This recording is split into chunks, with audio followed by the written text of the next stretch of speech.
Good morning, campers. It's a brisk but clear day today. I'm just leaving Stecoah Gap after a 2-night stay at the Wolfcreek Hostel, location number 2. There's 2 locations. I was in the house next to the convenience store. Fabulous stay. Very quiet. There was only one other guy there the first night and 2 other guys the second night. So we each had our own bunk room. And most of the beds are queen sized. My bed was very soft. It was great, relaxing, quiet, fairly clean. Simple accommodations, but nice hot shower with a massaging shower head. You can't complain. And Lonnie, the guy who runs it, super nice guy. He's got his hands full. He's got 2 hostels and he works a full-time job. I don't know how he does it, but he was nice enough to call one of the hikers last night and say, "Hey, I'm at Walmart. You guys need anything?"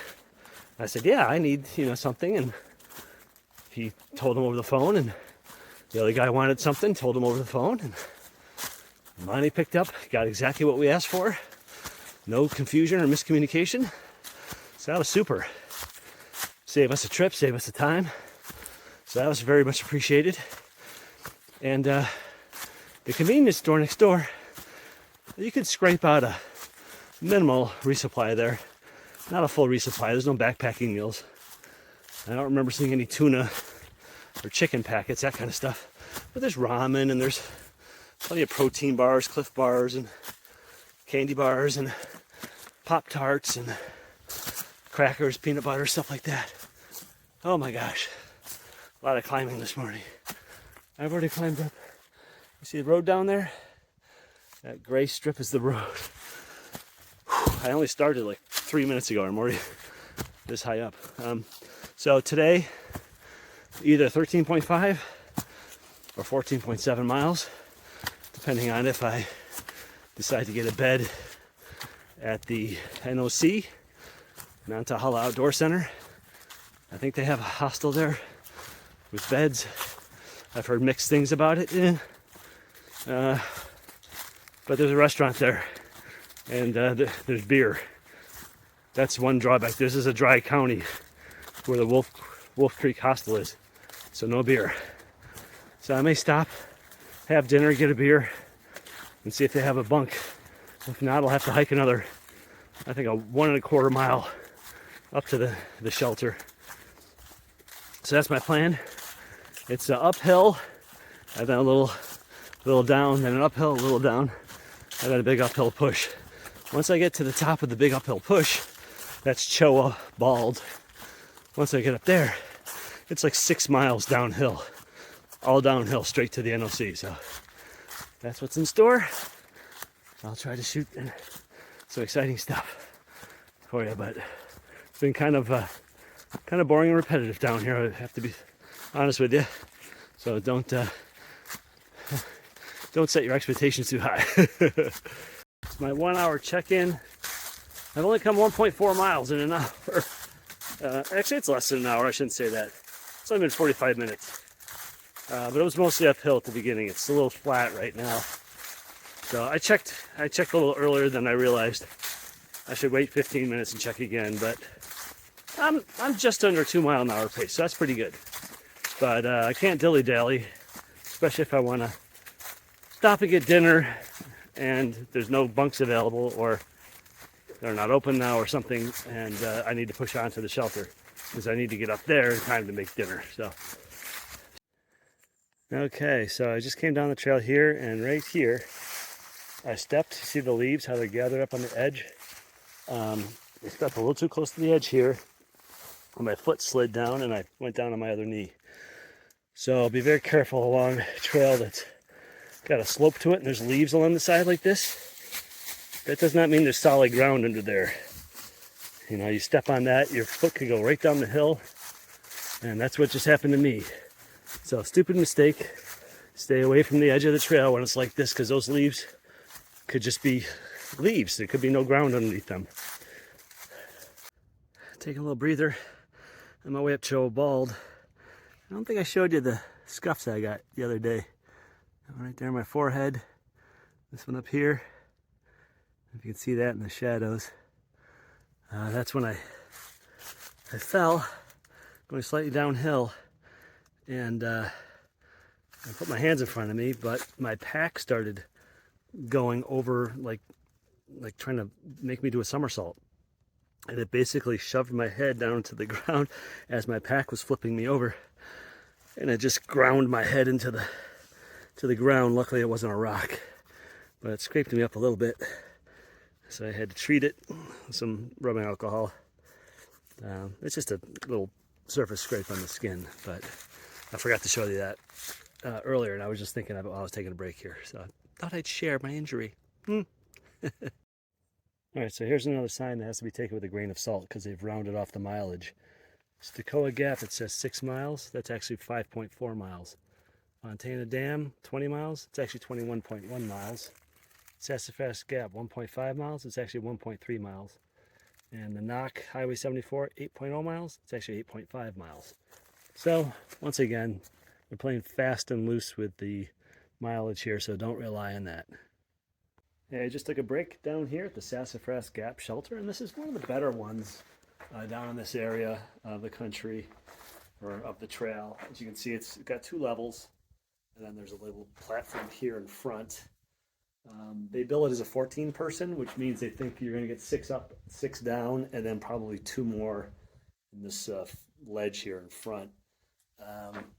You could do that, but you'd be tight, and there aren't enough hooks for packs and things for that many people. It would not be comfortable. I would say, 8 people would be very comfortable. 10 you could do. 12 would be, I would think, the max I would want to try. I wouldn't want to put people down here because then people getting up in the night, having to get out, they're going to be stepping over people. It's going to be awkward. But anyway, I'm going to head back up to the trail. It's 7.1 miles to the Knock, which is the Nantahala Outdoor Center, also called the NOC. It's 90, maybe even 95% downhill. So pretty easy hiking from here on out. It's 12 o'clock. I should have no problem getting down there by 4 at the latest. I mean, that's going pretty easy pace. I'll probably be down there closer to like between 3:30 maybe. I'm not going to push myself though. I've already fallen twice. Those leaves hide so many obstacles, rocks and roots and stuff. It's actually a little more dangerous than when it's wet, it feels like. Well, I would take dry leaves over wet leaves though, but I would prefer no leaves at all. So I have to go a little bit slower just to be careful. I don't want to hurt myself here. I've got 145 miles left, well, with the approach trail, maybe 153, 154 miles, something like that. So coming into the home stretch, don't want to hurt myself. I'm going to head down to the Knock, see if they have bunks for the night. I know they book up with rafting trips because they do rafting guides and stuff like that. And, but if I can get a bunk for the night, then I can go to the restaurant and have a couple beers. So that'll be fun. So anyway, I'm going to pack up. I got my stuff there. I filtered some more water. I got another liter to get me down there, which should be more than enough. And then I will check in once I get down there, or if something cool happens along the way. Okay, this is turning out to be a lot more treacherous than I expected. I just fell again. I tripped on something. Something caught my foot, and it launched me forward, and I tried to put my foot down to catch myself, and you could see I slid. I went all the way down the hill right to there. I damn near tore my ACL or something, my knee. I think I'm okay. But this is really treacherous. I mean, there's just this dry, loose stuff all along the edge of the trail. You really got to watch yourself. It's so easy to trip on stuff that you can't see under the leaves and then wind up sliding down the hill like I just did. Luckily, that tree there stopped me. But yeah, that wasn't good. That was my worst fall of the day. So I've really got to watch myself the rest of the way down.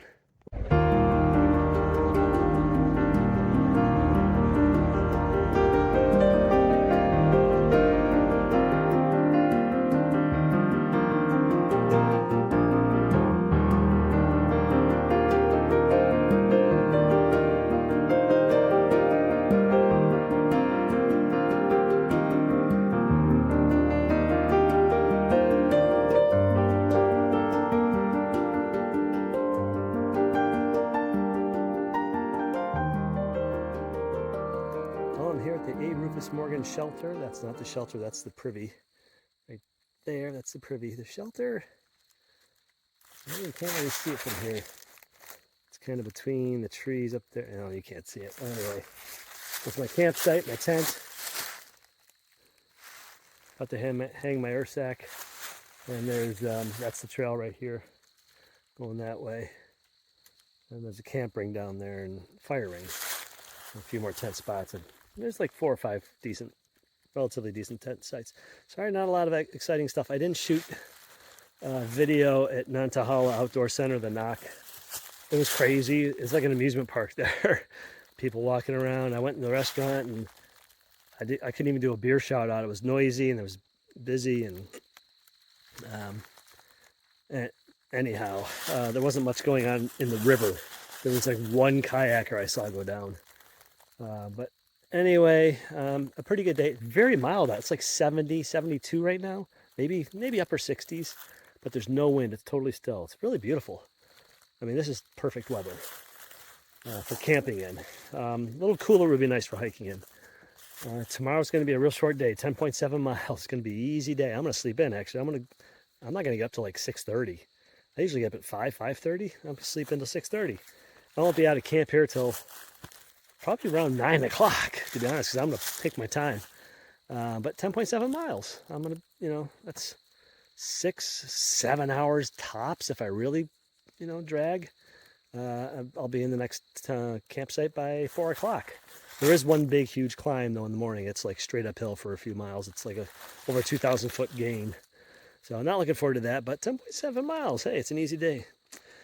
So that's it. I'm going to sign off here from A. Rufus Morgan Shelter and my tent for the night. I'm by myself. No one else is here. There is a bunch of gear up there at the shelter, but I've read the comments and go, that stuff's been there all summer. There's like a tent and a sleeping bag and a sleeping pad. It's just like abandoned stuff. I don't know who brings a bunch of stuff out here and just leaves it like that, but kind of weird, a little creepy, but so that's it. I'll say goodnight. Sorry it wasn't a terribly exciting day, but it is what it is, and tomorrow maybe things will be better, but the weather's going to be good, I know that, so it'll be pleasant hiking. Night night.